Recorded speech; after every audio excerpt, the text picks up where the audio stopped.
Bonjour tout le monde. Aujourd'hui, on va vous expliquer ce que c'est que les polynômes à plusieurs variables et le calcul pseudo-différentiel. Ça veut dire que c'est les pseudo-dérivés qu'on va utiliser pour démontrer le théorème de Fermat. Après, on va essayer de résoudre l'équation du 5e et du 6e degré. On va commencer par les polynômes à plusieurs variables. Le formalisme mathématique nous oblige à écrire ça, soit un polynôme, etc. On a un polynôme P de x, y, somme, double somme de AJI, xn moins j moins i, yi. Ça c'est le premier polynôme. Cela, c'est le pseudo-dérivé. P, on connaît la dérivée qui a été faite par Newton et Leibniz. Nous, on va faire la pseudo-dérivée. P dpxy sur dx. C'est la somme j égale 0, n moins i, n moins j, somme n moins j, n moins i égale à 0, n moins i moins j, aji, x, n moins i moins j moins i, yi sur n moins j. Et c'est la même chose pour la pseudo-dérivée par rapport à y. On appelle ça les dérivées partielles. Qu'est-ce que vous remarquez? Que n moins j doit être différent de 0. Ce qu'on vous a appris tout le temps, que le dénominateur doit être différent de 0. On va le démontrer tout à l'heure que le dénominateur peut être égal à 0. Je vais vous donner un exemple. Les dérivées de Newton. Si on prend un polynôme, une fonction, si vous voulez, ou bien un polynôme P de xy. Par exemple, on va mettre 2x de y. Si on veut dériver, on appelle ça dérivée partielle. La dérivée partielle d rang p de xy sur d rang x, c'est quoi? Dans ce cas-là, y étant considéré comme une constante. Ça veut dire qu'on va dériver le x2. Donc ça va donner 4x y. Et la dérivée xy par rapport à y, ça va donner, donc, ça c'est une constante, ça va donner 2x2. Ça pour les dérivées classiques. Maintenant pour la pseudo-dérivée que moi-même j'ai mis au point, qu'est-ce qu'on va faire? On va procéder de la même manière. Moi je vais prendre un polynôme général, p xy, par exemple, égale xn ym. Bien sûr, si je le dérive par rapport aux dérivées classiques de Newton, si je dérive par rapport à x, ça sera nxn moins 1 ym. Mais dans les pseudo-dérivés, on écrit p, pseudo, p, dp de xy sur dx. Ça va donner quoi? Je dérive normalement, c'est n, xn moins 1, toujours, ym. Mais la nouveauté, on doit diviser par la somme des exposants. On divise par n plus 1. Voilà la pseudo-dérivée par rapport à x. Pseudo-dérivée par rapport de p de xy par rapport à y, ça va donner m xn ym moins 1 sur m plus n. Ça veut dire à chaque fois, je fais la somme des exposants. À quoi ça va servir tout ça? Il ne suffit pas de trouver une formule mathématique. Il faut l'appliquer. Regardez ici. Les zéros, j'ai donné un exemple ici. Voilà, ce polynôme, ces pseudo-dérivés, les voilà. Voilà le polynôme, voilà ces pseudo-dérivés. Les zéros de ce polynôme et les zéros de ce système, c'est-à-dire je dois résoudre le système qui est pseudo-dérivé du premier. Les solutions de ce système appartiennent au polynôme initial. Je donne un exemple. Je prends P de xy égale x2 moins 2xy plus 2y2 plus 2x plus 3 égale à 0. La dérivée, la pseudo-dérivée par rapport à x. Si je prends un polynôme P de x tout court, par exemple x2, sa pseudo-dérivée P dp de x sur dx, avec Newton, les dérivées classiques, ça sera 2x. Ici, ça sera x tout court. Ça veut dire ça, je le divise par x. Et c'est la même chose, si j'avais y, je divise par y. Donc si j'ai un polynôme p de x tout court, sa pseudo-dérivée, ça sera dp sur dx, ça sera p de x sur x. Donc ici, x2, c'est x. La dérivée de moins 2xy par rapport à x, ça donne quoi? La dérivée classique, ça donne quoi? Moins 2y. Mais je divise par la somme des exposants. La somme des exposants, c'est 1 plus 1. Donc ça donne y. Et la dérivée, la pseudo-dérivée de y2 par rapport à x, ça donne 0. C'est comme si on dérivait 2. Dans la dérivée classique, la dérivée d'une constante est égale à 0. Donc celle-là, elle est considérée comme constante. Si on fait la pseudo-dérivée par rapport à x. Et ici, ça va donner 2. La même chose par rapport à y. Donc celui-là, c'est nul. Ici, ça va quoi? Ça va me donner moins 2x. Et je n'oublie pas, je dois diviser par la somme des exposants. Ici, il suffit de diviser par y. J'aurai plus 2y. Ici, c'est 0. Ici, c'est 3.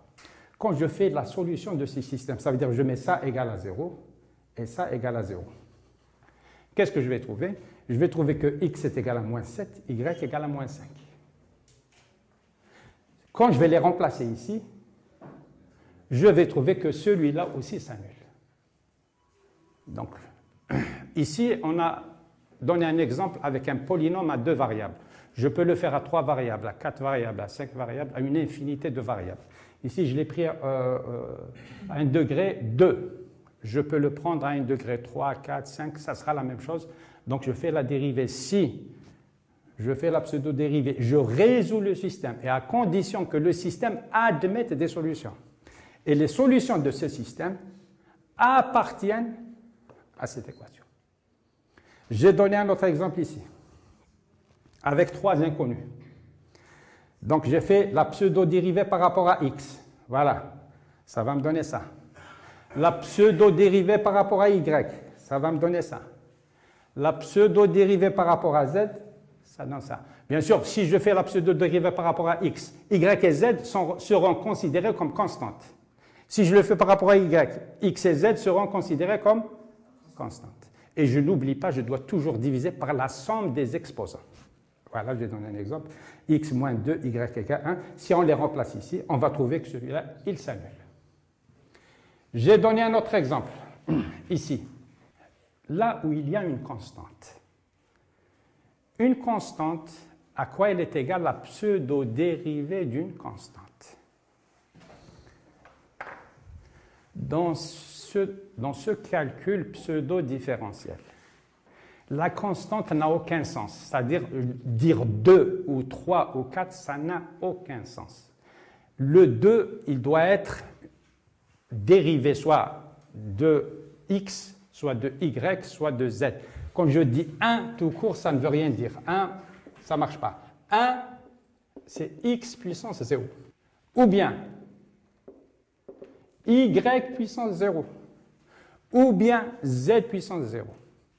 Et 1, en plus, 1, je peux dire que c'est 1 demi plus 1 demi. Mais 1 demi quoi?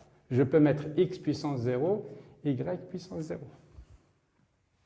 Je peux mettre 1 tiers plus 2 tiers. Je mets ce que je veux, plus ou moins. Ou bien 1, je peux mettre 3 moins 2, mais 3x puissance 0 moins 2 y puissance 0. Ou le contraire, ou bien je remplace x par y et y par x. Voilà. Donc, la dérivée de 1, donc si je mets x puissance 0, sa pseudo-dérivée, abus d'écriture, hein, parce que ça, c'est des dérivés classiques. On suppose qu'on va écrire comme ça. Qu'est-ce que ça va donner? C'est la même chose. C'est 0, x, moins 1 sur 0. 0, x, moins 1 sur 0. Et la pseudo-dérivée d'un polynôme, je l'ai écrit ici, je divise par x. Si je fais la pseudo-dérivée par x. Si je fais la pseudo-dérivée par rapport à y, je vais diviser par y. Donc ici, normalement, ça c'est égal à 1 sur x. Le x moins 1, il descend en bas. Ça veut dire qu'est-ce que je vais faire? Le 0 et le 0 se simplifient. Dans ce cas, 0 sur 0 est égal à 1. Et comment? C'est-à-dire, il ne suffit pas de dire 0 sur 0 est égal à 1, il faut le vérifier dans les polynômes que je viens de vous citer. Ici, j'ai pris 2. 2, je peux le mettre 1 plus 1, 3 moins 1, ce que je veux. Ici, j'ai mis 1 plus 1. Donc, le 2, c'est égal à 1, c'est x puissance 0, plus y puissance 0. X puissance 0, c'est 1 sur x, y puissance 0, c'est 1 sur y. Vous demandez à n'importe quel mathématicien, il vous dira que c'est impossible. Mais monsieur, quand je le remplace ici, je vais trouver que les solutions de ce système appartiennent aux solutions de l'équation du polynôme initial. Donc 0 sur 0, ça peut être égal à 1. Premièrement. Deuxièmement, ici, j'ai donné un autre exemple où, voilà, la pseudo-dérivée de P de xy sur dy, ça donne que des x. Ici, c'est une équation du second degré. Quand on résout, je trouve x1. Quand je trouve x1, je remplace ici, je trouve y1. x1 égale moins 1 demi, y1 égale moins 3, x2 égale 2, y2 égale 6. Et je les remplace ici, je trouve, c'est la même chose, ils appartiennent. La même chose, j'ai donné un autre exemple ici.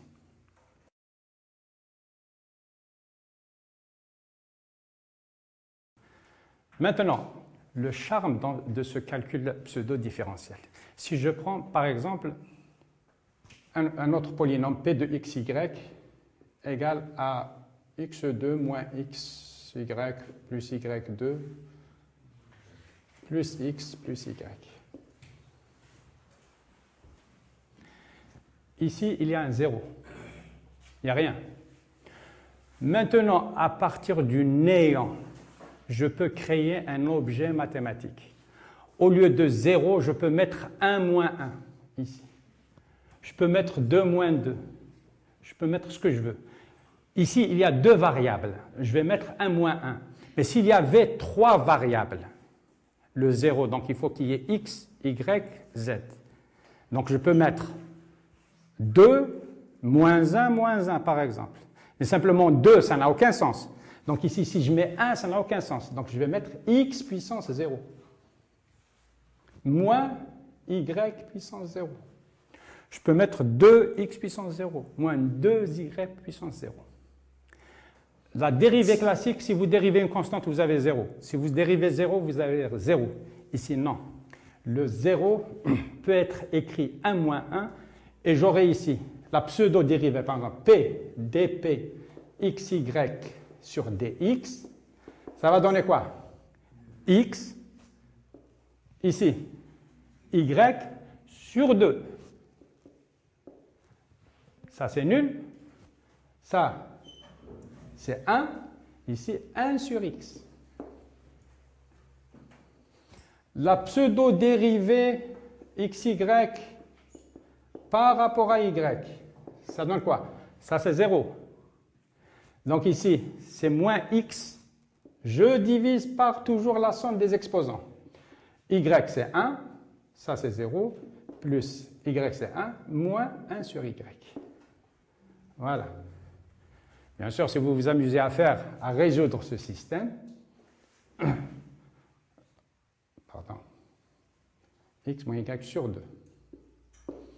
Si on résout le système, les solutions de ce système appartiennent au polynôme initial. Ils appartiennent. Donc le 0, dorénavant, ce n'est pas 0, c'est un objet mathématique qui, si je lui fais la pseudo-dérivée, ça donne 1 sur x. Voilà. Maintenant, on va utiliser tout ça pour démontrer le théorème de Fermat avec une facilité déconcertante. Je le démontre en une seule page. Le théorème de Fermat, qu'est-ce qu'il stipule? C'est qu'on ne peut jamais trouver un polynôme x, y, z, bien sûr x, y, z entier avec n entier tel que x plus xn plus yn moins zn égale à 0. Fermat, c'était une conjecture, ça fait 4 siècles de ça. Il a démontré juste, c'est-à-dire c'est valable juste pour le premier degré et le second degré. Mais pour le troisième degré, il a démontré que c'est impossible. Il y a Andrew Wiles qui l'a démontré, ça a nécessité des centaines de pages pour arriver à démontrer ce théorème, cette conjecture, parce qu'après, elle devient théorème. Donc, il a utilisé des mathématiques qu'une poignée de mathématiciens à travers le monde qui peuvent comprendre ça. Moi, je le fais avec un calcul qu'un élève de terminale peut comprendre. Je mets le polynôme x2. Donc, le travail, c'est qu'il faut que x2, xn plus yn moins zn différent de 0, n supérieur à 2. On ne peut jamais trouver un polynôme xn plus y égale à 0 si n est supérieur à 2. Il faut le démontrer. Qu'est-ce que j'ai fait? J'ai pris, voilà ça, p de x plus g de y. Je prends deux autres polynômes, l'un en x et l'autre en y. Ici, ça c'est 0. C'est comme ce que je vous ai dit tout à l'heure. Le 0, à partir de 0, je peux créer un objet mathématique. Donc, puisque j'ai trois variables, x, y, z, donc je dois mettre D1, D2 et D3. Ça veut dire que D1, c'est D1 en réalité, D1, x puissance 0. D2, x puissance 0. Y puissance 0. D3, c'est z puissance 0.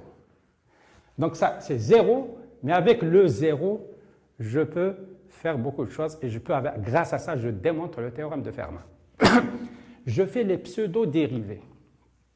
La première par rapport à x. Donc ici, j'aurai xn moins 1. Ici, c'est p de x sur x. Et ça, puisque c'est x0. Donc j'aurai d1 sur x. Le deuxième, yn moins 1. Par rapport à y, la pseudo-dérivée par rapport à y, yn moins 1, plus g de y sur y, plus d2 sur y. Et la troisième, c'est par rapport à z, donc j'ai moins zn moins 1, d3 sur z égale à 0. Un système d'équations que je dois résoudre.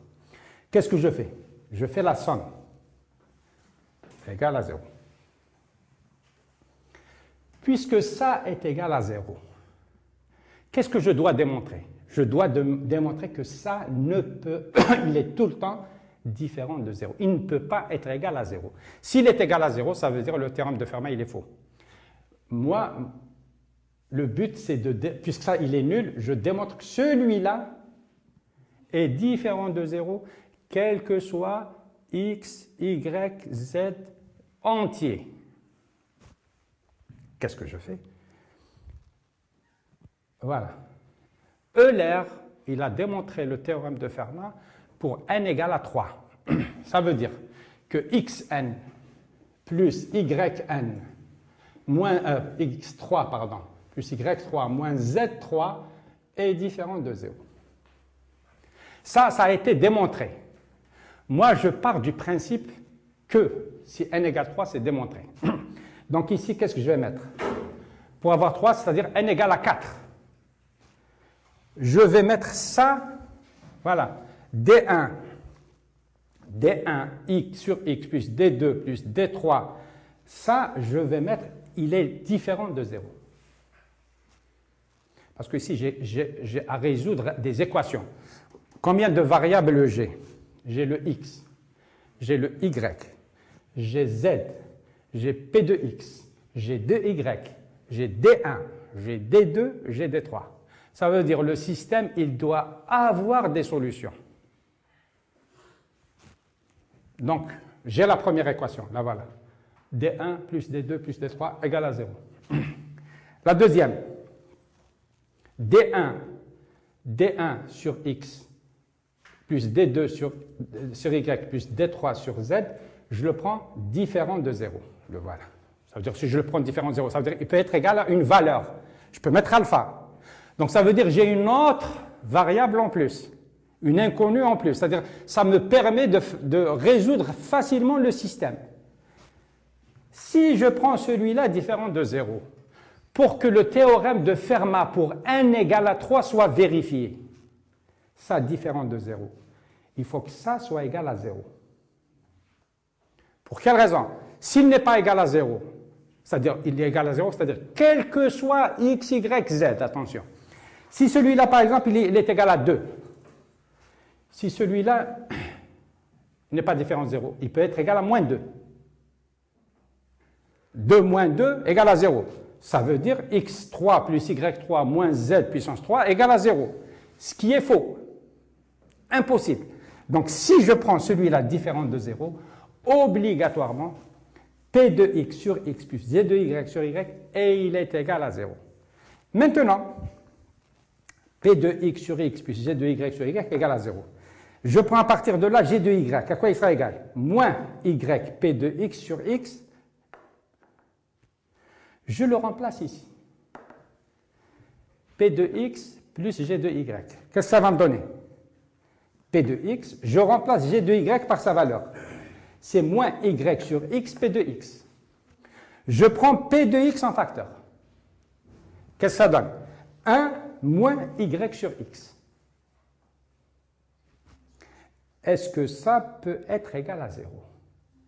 Il est égal à 0 pour si x est égal à y.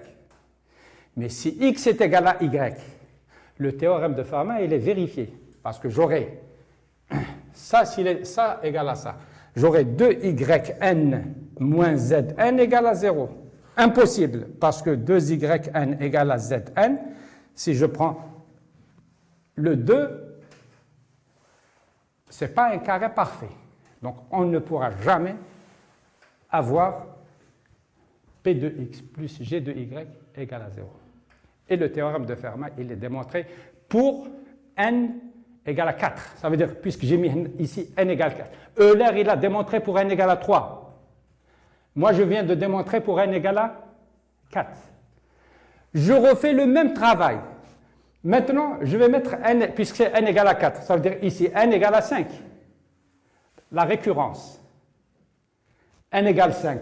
Ça veut dire, c'est vrai pour n égale 5. Si c'est vrai pour n égale 5, c'est vrai pour n égale 6. C'est vrai pour n égale 7, c'est vrai pour n égale à l'infini. Quel que soit n, le théorème de Fermat, il est démontré. Voilà. Et je trouve des difficultés à convaincre la communauté internationale à accepter mon travail. Je l'ai démontré en 2001. Et j'ai envoyé à toutes les revues du monde et personne n'a accepté. Toujours on vous trouve des arguments fallacieux. On n'a pas compris ceci, cela, c'est pas de notre faute, c'est pas, etc., etc. Et j'ai eu des contacts avec des grands mathématiciens qui reconnaissent le calcul pseudo-différentiel, mais blackout total sur la scène internationale. Maintenant, comme les dérivées classiques, le contraire de la dérivée, c'est l'intégrale. Pour passer, donc, si vous avez la dérivée de x2, c'est 2x. L'intégrale de 2x dx, ça sera x2, bien sûr, plus une constante. Ça, c'est pour le calcul classique, les dérivées classiques. Pour les pseudo-dérivées, c'est la même chose. Nous avons la pseudo-intégrale. Pseudo-intégrale, donc ça c'est intégrale, donc pseudo-intégrale, je vais faire ça. Donc, donc la pseudo-intégrale, par exemple, de xn, ym, parce que je peux faire la pseudo-intégrale par rapport à x, par rapport à y, c'est comme la pseudo-dérivée. Donc, par exemple, par rapport à x, dx, donc ça sera n plus m plus 1 sur n plus 1, xn plus 1, ym. Voilà la pseudo-intégrale. Maintenant, si je la fais par rapport à dy, xn, ym, dy. C'est n plus m plus 1 sur m plus 1, xn, ym plus 1. Voilà. Maintenant, quand j'ai un polynôme, je fais la pseudo-dérivée. Donc on a dit que le système, les solutions du système appartiennent au polynôme initial. La même chose, les pseudo-intégrales, leurs solutions appartiennent, mais comment on va trouver ces pseudo-intégrales? J'ai donné un exemple ici. Donc toujours, pseudo-intégrale de p, x, y, z, dx est égale à y, p, c'est-à-dire la pseudo-dérivée de la pseudo-intégrale de p, x, y, z sur dy, moins z, p, d, la pseudo-intégrale de p de x, y, z, dx sur dz. La pseudo-intégrale. Donc les solutions qu'on trouve ici, ils appartiennent aux solutions de le polynôme initial et aux solutions du système des pseudo-dérivés. Et c'est la même chose pour p, la pseudo-intégrale de p de x, y, z, par exemple, dy, c'est égal à x, p, d de pseudo-intégrale de p de x, y, dz sur dx, moins z, p, la pseudo-intégrale p de x, y, z, dy sur dz, etc.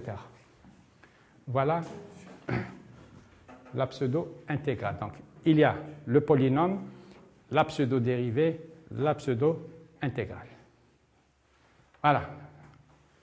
C'est tout ce qu'il y a concernant le calcul pseudo-différentiel et le théorème de Fermat.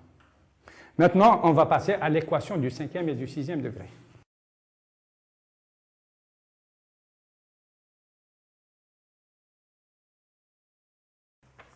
Vous savez que depuis 4 siècles à peu près, depuis Galois, toujours avant Galois, avant Newton, tous les mathématiciens, ils cherchaient toujours à trouver des solutions à des équations. Ils ont pu trouver la solution, bien sûr, de l'équation du premier et du second degré, vous savez les faire. Il y a celle du 3e degré et 4e degré qui ont été découvertes par Ferrari et Cardan. Et l'équation du 5e degré, toutes les tentatives des grands mathématiciens ont échoué. Et avec Galois, il a démontré qu'il était quasi impossible de trouver la solution de l'équation du 5e degré avec les radicaux algébriques. On pouvait trouver pour certaines équations, on pouvait trouver des solutions. Mais pour trouver une méthode générale, il est impossible. Donc les mathématiciens, ils ont fermé les livres d'algèbre et ils sont passés à autre chose. Donc qu'est-ce qu'ils font? Ils font des approximations. C'est-à-dire il y a des méthodes où on trouve une valeur approximative pour des solutions d'une équation du 5e degré.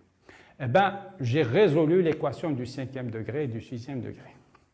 L'erreur des mathématiciens, c'était quoi? Ils ont voulu résoudre l'équation du 5e degré. L'équation du 5e degré, impossible de la résoudre toute seule. L'équation du 6e degré, impossible de la résoudre toute seule. L'équation du 5e et du 6e, pour résoudre l'équation du 5e, il me faut l'équation du 6e. Et pour résoudre l'équation du 6e degré, il me faut l'équation du 5e degré. C'est du 2 en 1. J'ai mis au point un polynôme. Voilà le polynôme. Quand on le voit comme ça ne veut rien dire. Lambda 1 x6 plus lambda 2 x5 plus lambda 3 x4, plus 2 lambda 2 lambda 3 sur 3 lambda 1 moins 5 lambda 2 au cube sur 27 lambda 1 au carré x3 plus lambda 5 x2 lambda 2 lambda 5 sur 3 lambda 1 moins lambda 2 au cube lambda 3 sur 27 lambda 1 au cube plus lambda 2 puissance 5 81 lambda 4 puissance x plus lambda 7. Si vous dites à un mathématicien, quel que soit son rang, que j'ai résolu l'équation du 5e degré, il ne va pas vous écouter. Il va vous dire impossible. On va démontrer que c'est possible. Ce polynôme, c'est un polynôme invariant. C'est moi qui l'ai inventé. C'est un polynôme invariant. Qu'est-ce que ça veut dire, polynôme invariant? Si je fais un changement de variable, x, par exemple, je prends petit x égale grand X plus t. Qu'est-ce qui va se passer? Je vais retrouver un autre polynôme de degré 6. Simplement, ici, par exemple, ici, je vais trouver K2, K1, je vais changer les noms. Ici, je vais trouver K1. Ici, qu'est-ce que je vais trouver? K2, K3. Ici, je vais trouver 2K2, K3, 3K1. Donc, il est invariant. Maintenant, s'il est invariant, si j'annule le lambda 2, vous l'avez fait dans les équations du second degré, la forme canonique. La forme canonique, on éliminait ax2 plus bx plus c, on éliminait le b en faisant x égale x moins b sur 2a. Ici, si je fais x égale grand X moins lambda 2 sur 6a, le lambda 2, il va devenir égal à 0. Regardez ici le lambda 2. Ici, il n'y a pas de lambda 2. Donc, j'aurai lambda 1, x6. Lambda 3, x4. Ici, qu'est-ce qu'il y a? Lambda 2, il est nul. Lambda 2, il est nul. Ça veut dire x3, il n'y a pas. Ici, il n'y a pas lambda 2. Lambda 5, ici, il y a lambda 2, lambda 2, lambda 2. Ça veut dire les coefficients impairs, ils vont disparaître. J'aurai une équation en x6, x4, x2 est constante. Ça, c'est une équation bicarrée qu'on peut résoudre. Donc, si j'ai un polynôme sous cette forme, je peux les résoudre. Mais simplement, nous, les polynômes qu'on a, ils ne sont pas sous cette forme. On doit les mettre sous cette forme. On va résoudre l'équation du 5e degré. Comment on va faire? On va la mettre sous la forme du 6e degré. Qu'est-ce que je vais faire? Je vais multiplier ax5 plus bx4 plus cx3 plus dx2 plus ex plus f par x moins alpha. Si je multiplie par x moins alpha, ça va devenir une équation du 6e degré. Et alpha, c'est une variable libre. C'est un virus. C'est ça qui va me permettre de résoudre, de casser le mythe de l'équation du 5e degré. C'est-à-dire, on ne peut pas la résoudre, mais je vais le faire avec ça. Quand je vais développer, je ne vais pas le faire parce que c'est lent. Quand je vais développer, j'aurai une équation du 6e degré et partout j'aurai des alphas. Ici, alpha, alpha, alpha, alpha, alpha. Qu'est-ce que je vais faire? Je vais le coefficient en x6 ici. Je vais le mettre à peu près. Donc, je vais mettre A'x6 plus B'x5 plus C'x4 plus D'x3 plus E'x2 plus F'x. Ici, c'est sûr et certain, c'est moins alpha F. Je vais adapter ça. Le F', attention, ce n'est pas la dérivée. Hein.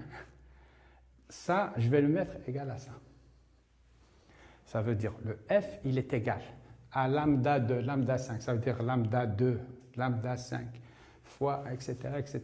J'aurai une équation du 5e degré. Mais l'équation du 5e degré, à peu près, hein, c'est pas ça. L'équation du 5e degré que je vais résoudre, il faut que ça soit égal à ça. Ça va être alpha 1, par exemple, x5, plus alpha 2, x4, plus alpha 2, alpha 3, alpha 4, alpha 5, alpha 6. OK?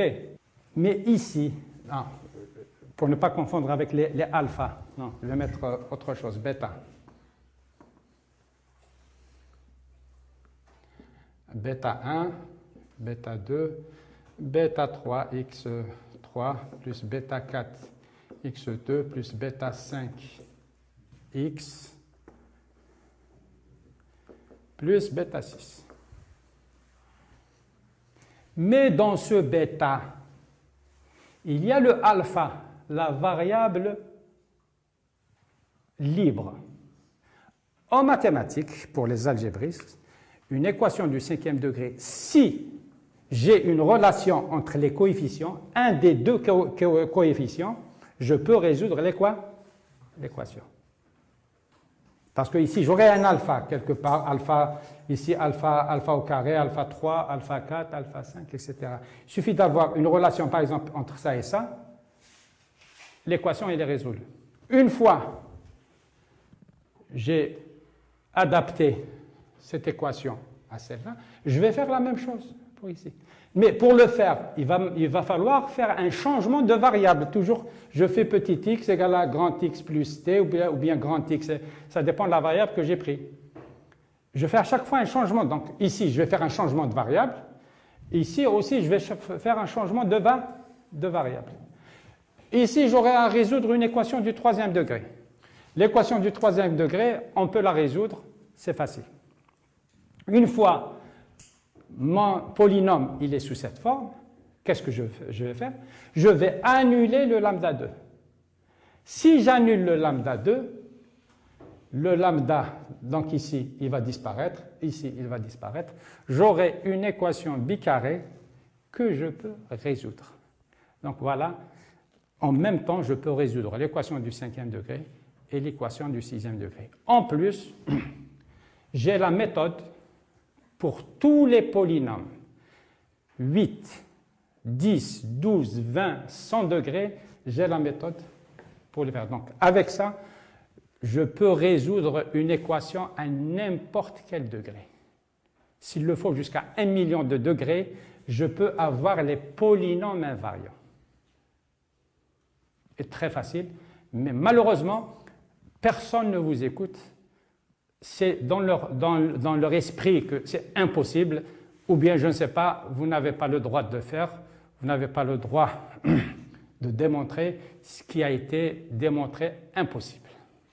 On va revenir au 0 sur 0.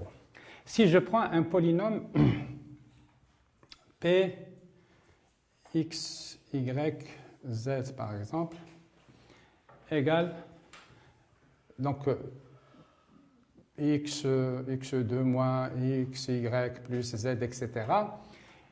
Et je prends la constante.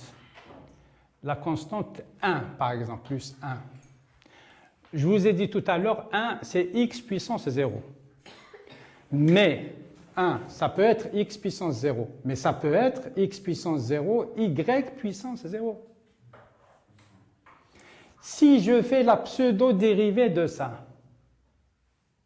parce que ça donne quoi? Nous, normalement, on a 1 sur 1. Si on fait la pseudo-dérivée par x, ça donne 1 sur x. Donc si je fais, donc je vais l'appeler un polynôme q, xy bien sûr. Donc j'aurai p dqxy sur dx. Ça donne quoi? Ça donne 0, x moins 1, y puissance 0 sur combien? 0 plus 0. 0 plus 0. 0 plus 0. Ça, c'est 1. Donc, ici, j'aurai 0 sur 2 fois 0. 1 sur x. 0 avec 0 se simplifie, ça donne 1 sur 2x. Donc, dorénavant, 0 plus 0, c'est 2 fois 0. Et c'est la même chose si je le prends 1 égale x puissance 0, y puissance 0, z puissance 0. Je vais obtenir, si je fais la pseudo-dérivée par rapport à x, j'aurai 0, x puissance moins 1, y 0, z 0 sur combien? 0 plus 0 plus 0. Ça donne 1 tiers. 1 sur 3x. Donc la notion de 0 sur 0 qui est impossible, qui est indéterminée, c'est faux. C'est faux. Simplement, en mathématiques, nous on a l'habitude de faire A fois B divisé par C. On fait A fois B, je divise par C, ou bien A sur C fois B, c'est la même chose. Ici, non. Avant de faire le produit, on doit faire la division, le rapport, on divise. Donc ça sera A sur C, ce qu'on va trouver, on le multiplie, parce que ici, si je multiplie par 0, ici j'aurai un 0, c'est faux. Donc je dois simplifier. Ici j'aurai 0 sur 3 0. 0 avec 0 ça part, c'est 1 tiers. Il va me rester une dernière chose. La pseudo-dérivée de x sur y. Si je prends un polynôme x sur y, xy, x sur y. La pseudo-dérivée p dp xy sur dx par exemple. Comment je vais faire la pseudo-dérivée? Je vais dire que ça, je vais le monter en haut. Xy moins 1. Ça donne quoi? Je fais comme ça, par abus d'écriture. Hein. Ça donne quoi? 1 fois y moins 2, moins 1 sur la somme des exposants. Sur z? Sur 0. Donc on dirait que y sur x ou la x sur y n'admet pas de pseudo-dérivée. Non, il admet une pseudo-dérivée. Donc, c'est comme le problème de la fonction ln de x. ln de x, quand on fait l'intégrale de 1 sur x, on va trouver ln de x. Ici, c'est la même chose. Simplement, les x sur y, sa pseudo-dérivée n'est pas constante. Ce qu'on a fait, toutes les pseudo-dérivées, toutes les dérivées que vous avez fait, elles sont constantes. x2, c'est 2x. Ici, non. Ici, ça dépendra. Donc, si j'aurais ça plus x sur y, la pseudo-dérivée de x sur y dépend de ça. Si je vais changer ça, la pseudo-dérivée change. Même si les valeurs x, y sont les mêmes. Ce que j'ai à dire à la communauté scientifique internationale. On veut me signifier que je n'ai pas le droit de réfléchir. Maintenant, je pense, on n'est plus dans le domaine des mathématiques, mais bel et bien dans celui de la morale. La science n'a pas de frontières. La vérité éclatera tôt ou tard. Ce sera une tache noire dans l'histoire des mathématiques que devront assumer ceux qui sont sourds à mes sollicitations. Je suis victime d'un crime moral sur lequel la justice humaine n'a aucune prise. Je compte sur la justice céleste et le tribunal de l'histoire pour me rétablir dans mes droits. J'ai commis un crime impardonnable dû à une erreur de jeunesse qui est celui de réfléchir. Non satisfait de ce délit, j'en commets un autre plus grave encore, qui est celui de réfléchir, de faire des découvertes qui feront avancer la science et qui engendreront le développement de l'humanité tout entière. Cette tâche, ce n'est pas Ahsen Sadi qu'elle revient, mais bien à d'autres. C'est un domaine réservé à qui de droit. Je reconnais solennellement ma faute et je jure devant Dieu et l'histoire que je serai toujours hors la loi et que je réfléchirai toujours advienne que pourra. Vive la recherche. Bien à vous.